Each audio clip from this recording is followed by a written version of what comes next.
قابل احترام بزرگوں اور عزیز دوستوں،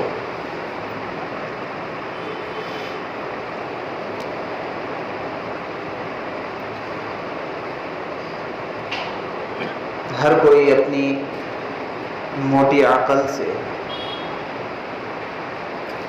یہ بات سمجھ سکتا ہے کہ اس دنیا کے اندر کوئی نظام ایسا نہیں ہے جس کے پیچھے کوئی طاقت اور کوئی قوت کار فرما نہ ہو۔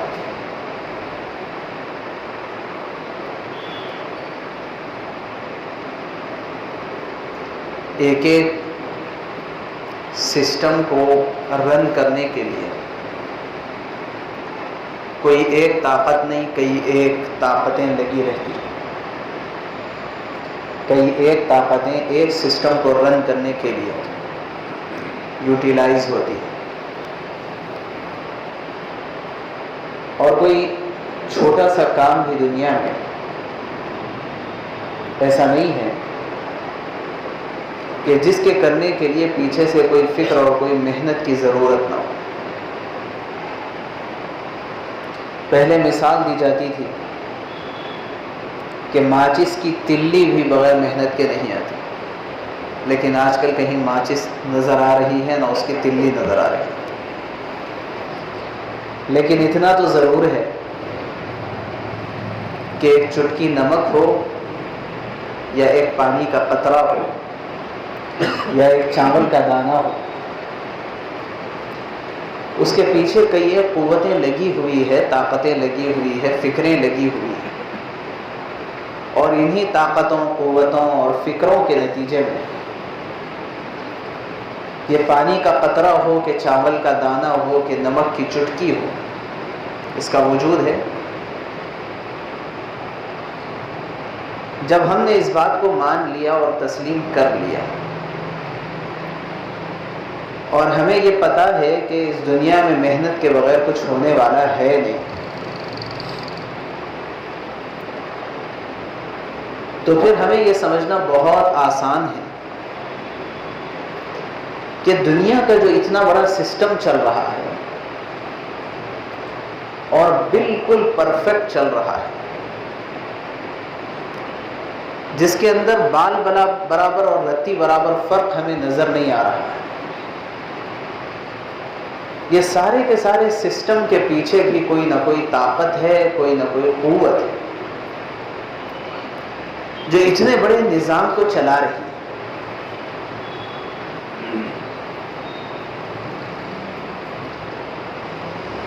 کہ سورج کے نکلنے کا جو وقت جب طے ہے، چاند کے چلنے کا جب جو وقت طے ہے،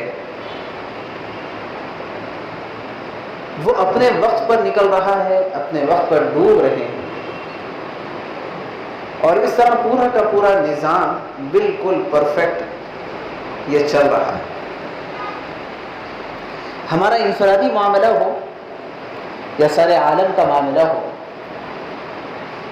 پیچھے ایک بہت بڑی طاقت کام کر رہی ہے۔ سائنسدانوں کو بھی آج تک یہ بات ہضم نہیں ہوئی، اور شاید جب یہ مضمون پڑھتے پڑھاتے ہیں ہمارے اسکولوں میں، تو ٹیچرز بھی یہ سوچتے ہوں گے کہ شاید میں کوئی پاگل قسم کی باتیں کر رہی ہوں یا کر رہا ہوں، کہ یہ دنیا پہلے کچھ نہیں تھی، ایک دھماکہ ہوا اور اس کے بعد یہ دنیا وجود میں آ گئی، اور بس ایسے ہی یہ چل پڑی اور چلتی چلتی یہاں تک پہنچ گئی اور اسی طرح یہ ختم ہو جائے گی۔ پڑھنے پڑھانے کے لیے تو پھر بھی ٹھیک ہے، مگر سمجھنے کی حد تک تو ایک موٹی سی عقل رکھنے والا بھی اس بات پر یقین نہیں کر سکتا۔ نہ صرف یہ کہ یہ پورا کا پورا نظام اللہ کے کنٹرول میں ہے، بلکہ اس عالم اور ماوراء عالم، آسمان کے اوپر زمین کے نیچے، ان دونوں کے درمیان کے ایک ایک چیز پر اور ایک ایک رتی پر اللہ تبارک و تعالیٰ کا 100% کنٹرول۔ وَمَا يَسْقُطُ مِنْ وَرَقَةٍ إِلَّا يَعْلَمُهَا وَلَا حَبَّةٍ فِي ظُلُمَاتِ الْأَرْضِ وَلَا رَطْبٍ وَلَا يَابِسٍ إِلَّا فِي كِتَابٍ مُبِينٍ۔ کہ درخت کا کوئی پتا بھی ایسا نہیں ہے جو ہلے اور اللہ کو پتہ نہ ہو، اور زمین کے اندر، زمین کی تہ میں کوئی ذرہ ہو، وہ ذرہ زمین کی تہ میں ہے اور اللہ کے علم میں نہ ہو، ایسا نہیں ہو سکتا۔ یہ اتنی بڑی طاقت اور قوت والے اللہ، جن کا ایک ایک چیز کے اوپر مکمل کنٹرول ہے۔ ہمارا کوئی بڑا سسٹم چلتا ہے تو اس بڑے سسٹم کی جو چھوٹی چھوٹی چیزیں ہوتی ہیں اس کے بارے میں ہمیں پتہ نہیں ہوتا۔ بہت سی مرتبہ ہمارے مکاتب چلتے ہیں، تقریباً 8,000 بچے ان مکاتب سے جڑے ہوئے ہیں، 400-500 اساتذہ الحمدللہ کام کر رہے ہیں۔ بعض مرتبہ کوئی آ کے کہتا ہے مولانا میں آپ ہی کے مکتب میں پڑھاتا ہوں، تو ہمیں کہنا پڑتا اچھا ماشاءاللہ آپ بھی ہمارے مکتب میں پڑھا، ہمیں پتہ ہی نہیں۔ تو پورے سسٹم کو کنٹرول کرنے میں جب سسٹم بڑا ہو جاتا ہے تو اس کی چھوٹی چھوٹی جو چیزیں ہوتی ہے وہ آدمی کے علم میں نہیں ہوتی، وہ ایک سسٹم بنتا ہے، وہ سسٹم کے ساتھ کام ہوتا رہتا ہے۔ کوئی بچہ آ کر کے کہتا ہے کہ میں آپ ہی کے مکتب میں پڑھتا ہوں، تو ہم کو یہ کہنا پڑتا اچھا بہت اچھی بات ہے ماشاءاللہ، ہمیں تو پتہ نہیں ہے کون سے مکتب میں پڑھتے ہیں، کون سی برانچ میں ہیں، کدھر ہے۔ لیکن اللہ کا نظام ایسا نہیں ہے کہ ہماری ایک ایک سانس اللہ تبارک و تعالیٰ کے علم میں ہے، اللہ کی قدرت میں ہے۔ انہی کی قدرت سے ہم ہر سانس باہر چھوڑتے ہیں اور انہی کی قدرت سے ہر سانس ہم اندر لے رہے ہیں۔ ان کی مرضی کے بغیر کوئی ایک رتی برابر ہم فرق نہیں کر سکتے اور کوئی حرکت ہم نہیں کر سکتے۔ یہ اس کا کامل نظام ہے، اور وہ اللہ ہماری جانب متوجہ ہے اور اپنے بندے کی بات سنتے ہیں۔ یہ دنیا جتنی ہے، یہ ساری کی ساری دنیا میں جو خلاصۃ الکائنات ہے، اور یہ پورے کائنات کا جو دراصل مین مقصد ہے جس کے لیے یہ سارا نظام سجایا اور بنایا گیا ہے، وہ تو حضرت انسان ہے۔ انسان کے لیے یہ سارا نظام ڈیولپ ہوا ہے۔ اب جب انسان کے لیے ہوا ہے تو انسان کا کام کیا ہے، یہ غور کرنے کی بات ہے کہ انسان کا کام کیا ہے۔ اسی لیے اللہ تبارک و تعالیٰ نے شریعت انسان کو دی، جنت اور جہنم کے فیصلے انسان کے لیے۔ تو جب یہ سارا کا سارا نظام اللہ کے قبضے میں ہے، اللہ کے قدرت میں ہے، اور ہم اور ہماری ہر سانس اور ہمارا ہر پل اللہ کے علم میں ہے، تو سب سے پہلی جو ہماری ذمہ داری بنتی ہے وہ یہ کہ میں اپنے رب کو پہچانوں کہ آخر کون ہے میرا رب، میں کس کے سامنے اپنا سر جھکاتا ہوں، کس کے سامنے میں اپنا ماتھا ٹیکتا ہوں، اور کس کی چوکھٹ کو چومتا ہوں اور کس کے در پہ میں جھکتا ہوں۔ کون ہے وہ جو مجھے روزی دے رہا ہے، کون ہے وہ جو مجھے پانی دے رہا ہے۔ اللہ نے فرمایا قُلْ أَرَأَيْتُم مِّنْ أَصْبَحَ مَاؤُكُمْ غَوْرًا فَمَن يَأْتِيكُم بِمَاءٍ مَّعِينٍ، تمہارا کیا خیال ہے کہ اگر اللہ تبارک و تعالی پانی کو زمین کی تہ کے اندر اتار دے تو یہ پھر بہتے چشمے کون نکال لیں گے؟ کس کے پاس ہے وہ طاقت، کس کے پاس ہے وہ قدرت جو زمین سے پانی نکال لے؟ اگر اللہ تبارک و تعالیٰ اس پانی کو زمین کے اندر تہ میں پہنچا دے۔ آئے دن بڑے بڑے بور فیل ہوتے ہوئے ہم خود دیکھ رہے ہیں، اور اگر پیٹرول زمین کی تہ کے اندر اتر جائے، زمین میں پیٹرول سوکھ جائے، تو پھر کون سی طاقت ہے جو پیٹرول کو زمین سے نکال لے؟ اللہ کے حکم اور اجازت کے بغیر، اللہ کی قدرت کے بغیر کون ہے جو نکال سکتا ہے؟ أَلَمْ يَعْلَمْ بِأَنَّ اللَّهَ يَرَى، کیا وہ جانتے نہیں ہیں کہ اللہ تبارک و تعالیٰ دیکھ رہا ہے؟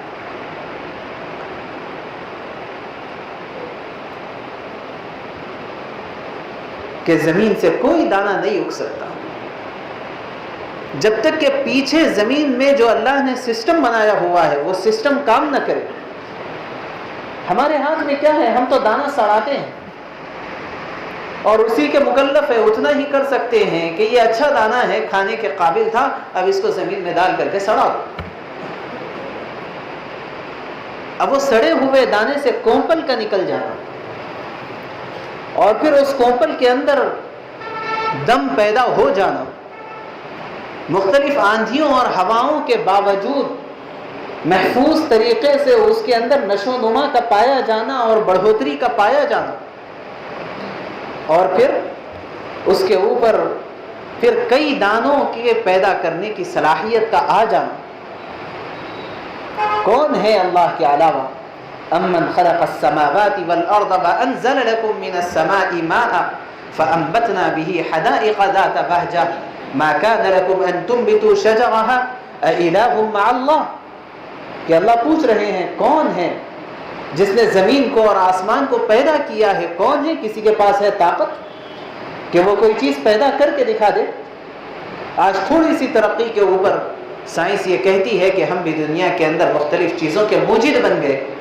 حضرت مفتی شفیع صاحب رحمۃ اللہ علیہ، بڑے مفسر قرآن، مفتی اعظم گزرے ہیں اس ملک کے، فرماتے تھے کہ سائنس کے پاس طاقت کائے کی ہے، ذرا وہ تھوڑا غور کرے تو سمجھ میں آ جائے گا کہ اس کے پاس کسی چیز کے پیدا کرنے کی کوئی صلاحیت نہیں ہے۔ خلق تو صرف اللہ کی خاصیت ہے، اللہ کی قدرت ہے، خلق پیدا کرنا تو اللہ کے علاوہ کسی کا کام نہیں۔ تو سائنس کیا کر رہی ہے؟ یہ تو بس اللہ کے پیدا کردہ چیزوں کو استعمال کے طریقے سکھا رہی ہے کہ اللہ نے یہ بھی پیدا کیا، یہ بھی پیدا کیا، یہ بھی پیدا کیا، لہٰذا اس کو اس سے جوڑو تو یہ بن گیا، اس کو اس سے جوڑو تو یہ بن گیا، اس کو تیسری چیز سے جوڑو تو وہ بن گیا۔ بس اللہ کی پیدا کردہ چیزوں کے استعمال کا طریقہ وہ سکھا رہی ہے، اس سے زیادہ اس کے پاس طاقت کیا ہے؟ چیلنج کیا اللہ نے، خلق السماوات والارض، امن خلق السماوات والارض، کوئی ہے جو پیدا کر کے دکھا دے؟ ایک ذرہ پیدا کر دے زمین کا، ایک ذرہ پیدا کر دے مٹی کا؟ کون ہے جو پیدا کر کے دکھا سکتا ہے؟ کوئی نہیں۔ آسمان کو آج تک کسی انسان نے دیکھا نہیں ہے، پیدا کیا کرے گا؟ آپ کہہ رہے ہوں گے وہ نیلا اوپر جو نظر آتا ہے وہ کیا ہے؟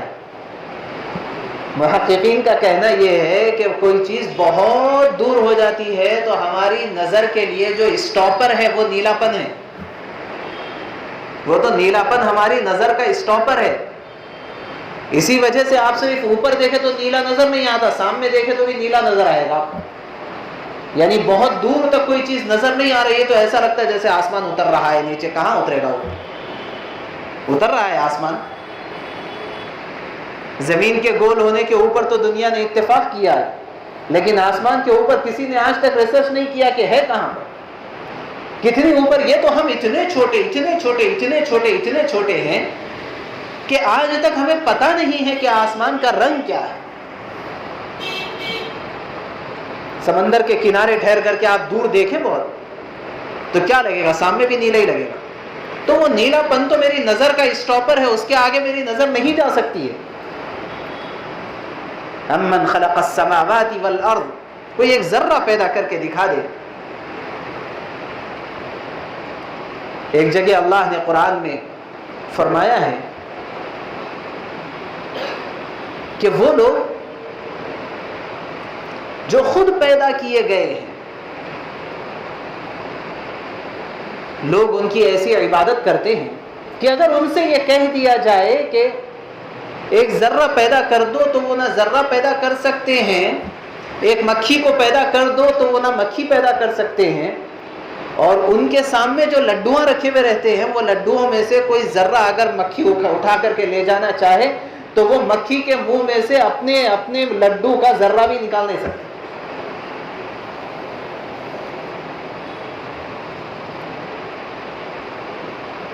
اور صرف اتنا نہیں ہے، یہ جتنے معبود بن کے بیٹھے ہوئے یہ سب کے سب جمع ہو جائیں تب بھی وہ مکھی کے منہ میں سے ذرہ نکالنے کی طاقت نہیں رکھتے۔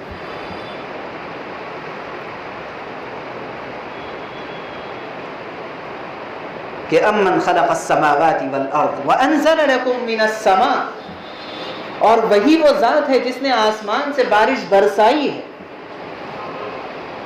کوشش میں لگے ہوئے بارش کے برسانے کے لیے، کہتے ہیں کہ ہم نے ایک ایسا اسٹیمر تیار کیا ہے اور کرنے کی کوشش میں لگے ہوئے ہیں کہ وہ اسٹیمر جب جائے گا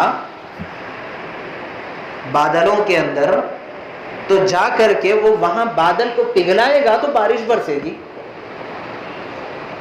تو بارش کو بھی ہم اپنے کنٹرول میں لینا چاہتے ہیں. یاد رکھیے حضرت مولانا مناظر احسن گیلانی رحمۃ اللہ علیہ بہت بڑے بزرگ گزرے ہیں, بڑے عالم دین بھی تھے, کئی عرصے تک یہاں عثمانیہ یونیورسٹی کے بہت عربی کے پروفیسر بھی رہ چکے ہیں, بہت بڑے اللہ والے تھے, کئی کتابیں ان کی لکھی ہوئی ہیں. انہوں نے ایک کتاب لکھی ہے الدین القیم. اس کتاب کے اندر جگہ جگہ سائنسدانوں کو چیلنج کیا ہے, اور چیلنج کرتے کرتے ایک جگہ آ کر کے انہوں نے یہ لکھا کہ سائنس ترقی کرتے کرتے کرتے جس وقت اس اسٹیج پر پہنچ جائے کہ وہ یہ کہے کہ اب تو ہم مردے کو زندہ بھی کر سکتے ہیں, تب بھی ہمارے ایمان میں کسی قسم کی کمی نہیں ہوگی, بلکہ ہمارے ایمان میں اور اضافہ ہوگا, کیونکہ ہم اس وقت یقین کر لیں گے کہ ہمارے نبی پاک صلی اللہ علیہ وسلم نے ہمیں یہ کہا تھا کہ دجال جب نکلے گا تو وہ مردوں کو زندہ کر کے دکھائے گا. وہ اس سے بھی ہمارے نبی کی بات کی تصدیق ہو. تو یہ کوئی چیز نہیں ہے جو ترقیات ہمیں نظر آ رہی ہے, اللہ کے سامنے ذرہ برابر اس کی کوئی حیثیت نہیں. حدیث پاک میں ہے رسول اللہ صلی اللہ علیہ وسلم نے فرمایا کہ دنیا اور دنیا کے اندر کی جتنی چیزیں ہیں یہ تمام کی تمام چیزیں اللہ کے مقابلے میں ایسی حیثیت بھی نہیں رکھتی کہ اس بڑے سے بڑے چٹیل میدان میں ایک چھوٹا سا انگوٹھی کا چھلا پڑا ہوا. اللہ کے سامنے اتنی بھی حیثیت نہیں ہے دنیا اور دنیاوی تمام چیزوں. یہ تو ہماری بچکانہ حرکتیں ہیں کہ بچہ جب چھوٹا رہتا ہے بڑے بڑے ڈینگے مارتا ہے, بڑی بڑی باتیں کرتا ہے, کہتا ہے پتا ہے کون ہوں میں تو سولجر ہوں, اور وہ ٹوائز میں سے گن خرید کے لاتا ہے. بعض مرتبہ تو اس میں گولی بھی نہیں چلتی ہے, اور بعض مرتبہ پیپر سے گن بنا لیتا ہے اور کہہ کے نشانہ ٹاکتا ہے, اور ٹاک کے کہتا ہے میں شوٹ کر دیا, اور وہ شوٹ ہو گیا, ایک گر رہا ہے اور ایک پڑ رہا ہے اور ایک کر رہا ہے, اور سب دیکھ کر کے مزے اڑا رہے ہیں, تماشا دیکھ رہے ہیں. بچے ہیں ایسے ہی کھیلتے رہیں گے اور کیا ہوگا. اور کوئی بچہ ہے کہ اب ایک کار خرید کے لا لیا اور کار کو چلا رہا ہے, ادھر سے ادھر بھگا دیا, او میری کار نے ٹکر مار دی, اور ٹکر مار کے وہ کار پلٹ گئی ہے. اب دوسرا بچہ ہے وہ الگ اپنی کار چلا, نہیں میں تو بس ڈرائیور ہوں.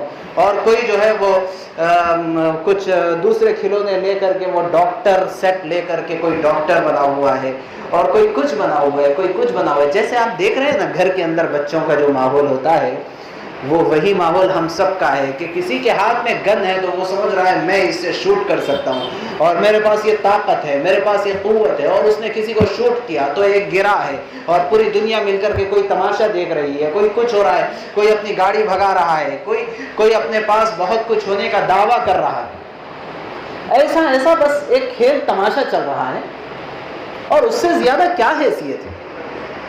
امن خلق السماوات والارض وانزل لكم من السماء ماء, تمہارے لیے آسمان سے پانی اللہ نے برسایا ہے. کوئی ہے جو پانی برسا کے دکھا دے؟ اور پھر اس پانی کے نتیجے میں فانبتنا به حدائق ذات بہجہ, انتہائی خوش نما کھیتیاں اللہ نے, لہلہاتی کھیتیاں اللہ نے زمین سے اگائی. میرے عزیزو بھائیو, یہ اللہ کا بس فضل ہے, کرم ہے کہ میں نے اور آپ نے ایک ایسے اللہ کو مانا ہے کہ جو دراصل حقیقی معبود ہے, اور اللہ کا فضل ہے کہ اللہ نے ہمیں کلمہ پڑھنے کی توفیق عطا فرمائی ہے. اس کے علاوہ ساری کی ساری دنیا تاریکیوں کے اندر ڈوبی ہوئی, لیکن پہچانے ہم اپنے اللہ کو, اپنے رب کو پہچانے, کائنات کے اندر غور و فکر کرے. اللہ نے یہ کائنات اس لیے نہیں دی کہ ہم اس کے اوپر ڈینگے ماریں اور ہم اس کے اوپر فخر و مباحات کریں, اور اس کے اوپر متکبرانہ انداز میں ہم چلتے رہیں، کیا کریں گے؟ اللہ نے فرمایا ہے تم زمین پر زور سے پیر مار کر کے زمین کو کھود نہیں سکتے ہو، اور جو ہے پہاڑ کو تم ملیامیٹ نہیں کر سکتے ہو۔ یہ تو اللہ نے ہمیں یہاں پر بطور امانت استعمال کے لیے چند دنوں کے لیے کچھ چیزیں ہمیں دی ہے۔ یہ ساری کی ساری دنیا اللہ کی جانب سے ملی ہوئی امانت ہے، اور امانت کا حق ادا کرنا یہ ایک امین کی ذمہ داری ہوتی ہے۔ اور اس سے بڑا ظالم کون ہوگا جو دوسرے کی چیز لے اور امانت کی چیز کے اوپر خود مدعی بن کر کے بیٹھ جائے، نہیں میری، یہ کار میری ہے، یہ جسم میرا ہے، یہ صحت میری ہے، یہ جان میری ہے، اور یہ کپڑے میرے ہیں، یہ بیوی میری ہے، یہ بنگلہ میرا ہے، یہ سب کچھ میرا ہے۔ یہ میرا ہونا یہ ایک بہت بڑا ڈیسیز ہے جو ہمارے ذہنوں کے اندر پایا جا رہا ہے۔ میرا ہے تو کیسا میرا ہے؟ بھائی کچھ دن کے لیے استعمال کے لیے مجھے اللہ نے دیا ہے، اس حساب سے میرا ہے، لیکن حقیقتاً میرا نہیں ہے۔ یہ ساری چیزوں کے اوپر اللہ کی ملکیت ہے۔ للہ ملک السماوات والارض للہ ما فی السماوات وما فی الارض، آسمان اور زمین کے اندر جو کچھ ہے اس کے اوپر اللہ کی ملکیت ہے۔ ملکیت ہماری اور آپ کی نہیں ہے، یہ تو عاریتاً ملکیت اللہ نے کچھ دن کے لیے دی ہے۔ اب یہ دوسرے کی لی ہوئی، اب اس کے مطابق اور اس کے مرضی کے مطابق گزارنا اور اس کی مرضی کے مطابق استعمال کرنا یہ ہمیں گوارا نہیں ہے، تو اللہ تبارک و تعالیٰ کی ناراضگی نہیں ہوگی تو کیا ہوگا؟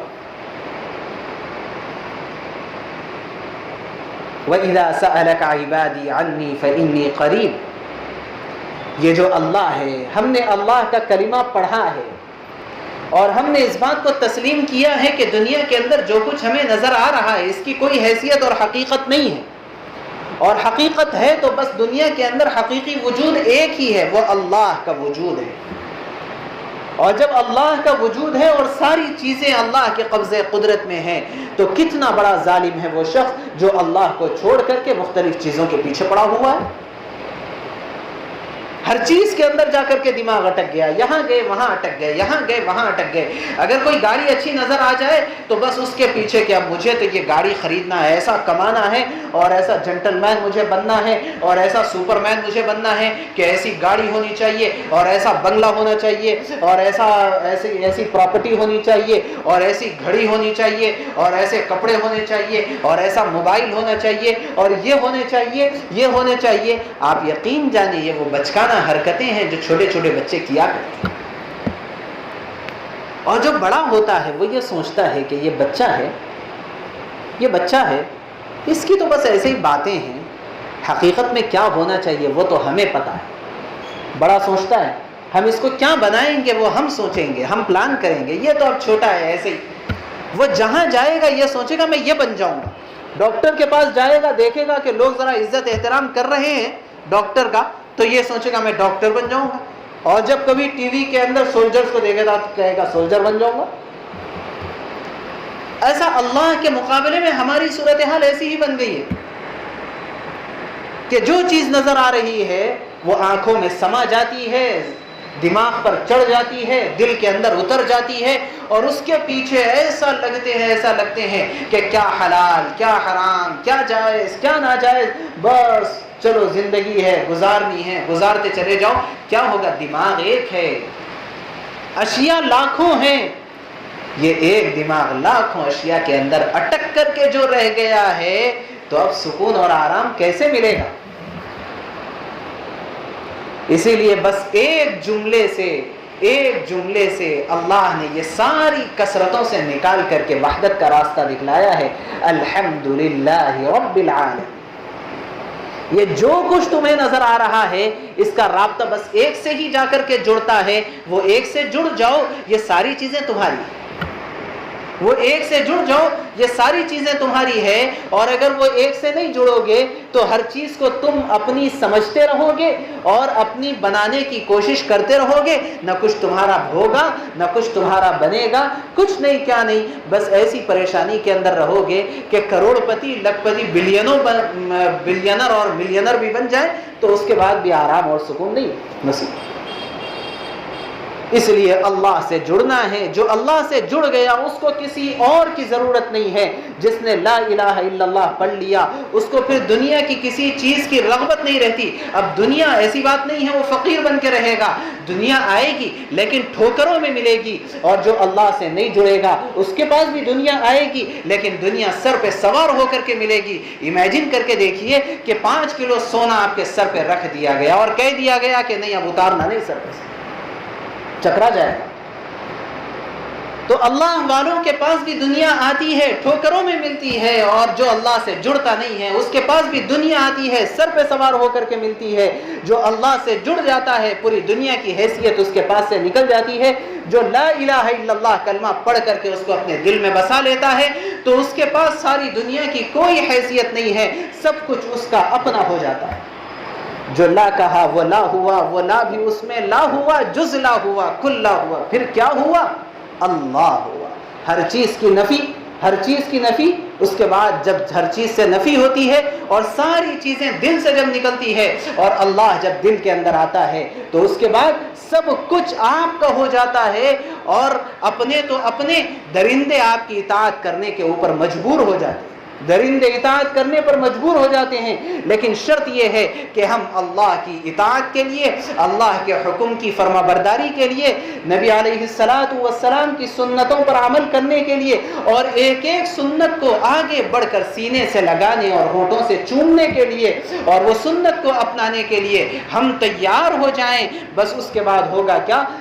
ہوگا یہی کہ آپ بادشاہ رہیں گے, بادشاہ رہیں گے. اسی وجہ سے اللہ والوں نے کہا ہے کہ اگر یہ بادشاہ لوگوں کو پتہ چل جائے کہ اللہ والوں کے پاس کون سی دولت ہے, کون سی دولت ہے, یہ بادشاہوں کو پتہ چل جائے تو یہ دولت چھیننے کے لیے وہ اللہ والوں سے پھر فوج کشی کریں گے, فوجیں تیار کر کے ان کے اوپر چڑھائی کرنے کی کوشش کریں گے.